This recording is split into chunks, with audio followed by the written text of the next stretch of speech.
Donc, pour le numéro 6D du laboratoire 3, donc on doit ajouter une valeur prenant une commande à tous les éléments d'une commande tableau puis le présenter dans un indicateur tableau. En fait, on va faire ça par une boucle while sans auto-indexation. En fait, ça ressemble beaucoup à ce qu'on a fait au numéro B, donc par une boucle for sans auto-indexation. On va aller copier tout de suite ce numéro-là. Et on va aussi aller regarder le numéro 6 comme on a fait pour arrêter notre boucle while.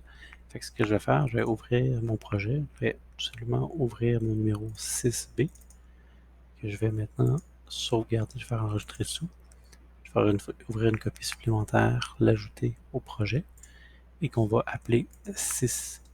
Et maintenant, je peux juste fermer mon 6B ici et on va voir, donc je vais faire un CTRL-T. Donc je vais remplacer ma boucle for par une boucle while. Je vais faire un clic droit. Donc maintenant remplacé par une boucle while. Et j'ai des petites erreurs qui se produisent. Par exemple, la taille du tableau, on va vouloir l'utiliser, mais pas pour le nombre d'itérations. On va venir l'utiliser pour arrêter notre boucle. Ici, en bas, je vais tasser ça. Et si on va juste regarder ce qu'on a fait au 6C, donc je vais ouvrir le 6C ici, CTRL pour faire le diagramme, la fenêtre de projet.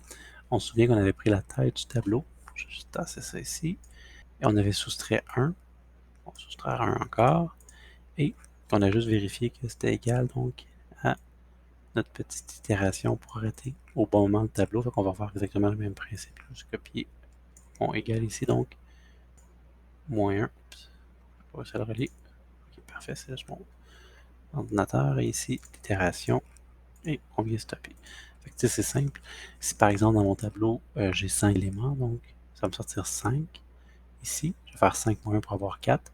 Et pour donc avoir bien 5 itérations de la boucle, on va aller de 0 à 4. Donc, bien 5 itérations de la boucle, c'est égal, on s'arrête. Donc, ça c'est en fait, techniquement, là, si le 6D fonctionne déjà bien, je vais fermer le 6C ici.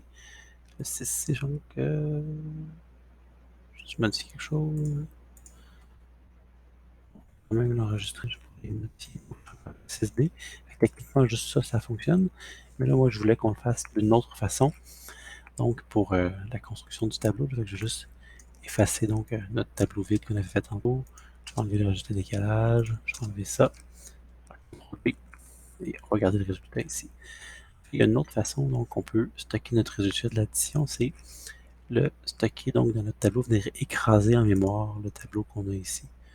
Je vais juste faire clic droit, remplacer par un registre de décalage, ici. Et là, ce qu'on a donc, ici, c'est notre tableau qu'on vient prendre la valeur donc à chaque itération. Donc, la première itération de la boucle, j'ai un 0 qui sort. Donc, j'ai mon tableau, j'ai un 12 qui est ici. Et ce que je pourrais venir faire, c'est simplement juste descendre ça un petit peu, ou est-ce que je le monte, je vais le descendre. Mon tableau, je pourrais le renvoyer, donc, ici, donc, continuer à envoyer mon tableau pour la prochaine itération et le ramener ici. Mais ce que je pourrais faire, c'est le renvoyer, mais en modifiant une valeur. Je pourrais venir remplacer la valeur que je viens de créer, que je viens d'additionner ici. Mon 22 ici, là, je pourrais venir le stocker dans ce tableau-là qui est en mémoire. Donc, ce qu'on va faire, c'est que je vais aller dans mon tableau. Je peux remplacer une portion du tableau. Donc, il serait tout seul en plus. Ça me dit même, c'est l'indice, je ne peux pas remplacer l'indice. Fait qu'ici, ce que ça me dit, c'est que ça me prend un tableau en entrée. Je pourrais mettre mon aide contextuelle pour voir ça. Donc, un tableau en entrée. L'indice de l'élément que je veux remplacer, c'est cet élément-là ici que je veux remplacer. Par quelle valeur le nouvel élément du sous-tableau? Donc, c'est la valeur que je viens d'additionner. Et j'envoie ça ici. Là, si j'exécute ce code-là, je pourrais mettre, donc je vais mettre la palette, mon affichage palette d'outils. Je vais mettre une sonde ici pour le voir. Et on va ralentir le code avec. Donc, on va attendre une seconde par itération. Donc, 1000 millisecondes. Si on regarde notre sonde, on va afficher donc ce tableau-là ici, mais qui est envoyé en mémoire ici. Fait que c'est plus ce tableau c'est une copie du tableau qui est dans ma commande, mais après c'est plus ma commande qui est modifiée. C'est une copie qui est en mémoire, donc ailleurs, qu'on va juste prendre donc la valeur. Donc ici j'ai un 12 que j'ai ici. Donc prendre le 12 ici, je vais faire plus mon 10, ça va me faire un 22 ici. et je vais l'envoyer donc au tableau qui est en mémoire. Donc je vais remplacer le 12 qui était ici que j'ai plus besoin par 22. Et là je vais exécuter donc un à la fois. On voit ici j'ai 22, 55, le 15 remplacé, le 54 et le 15. C'est comme si je prenais ce tableau-là, que je fais une copie, puis à chaque itération de la boucle, je viens remplacer la valeur. Ça, c'est une autre façon de faire euh, pour pouvoir additionner les éléments donc, au tableau sans avoir à créer de deuxième tableau.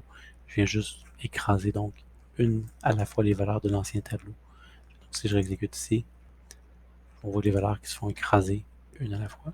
Et là, je peux l'afficher donc dans mon tableau en sortie.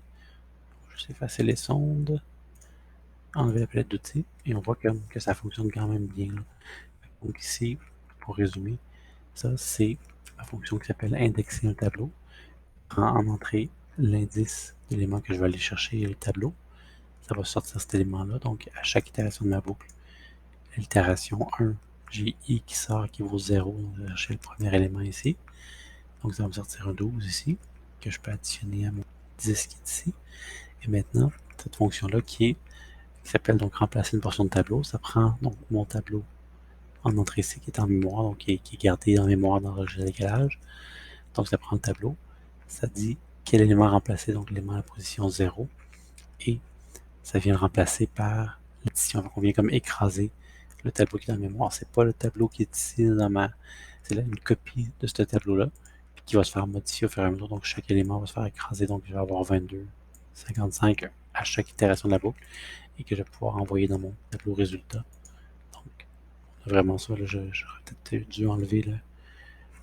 Ça va prendre 5 secondes d'exécuter ça, on va enlever ça. Donc peu importe les valeurs que je fais, je peux en rajouter un 22, un 12. On voit que tout ça va fonctionner. C'est une autre façon de le faire donc pour l'addition des éléments du tableau sans utiliser donc l'auto-indexation dans une boucle while. Donc c'est terminé pour cette vidéo.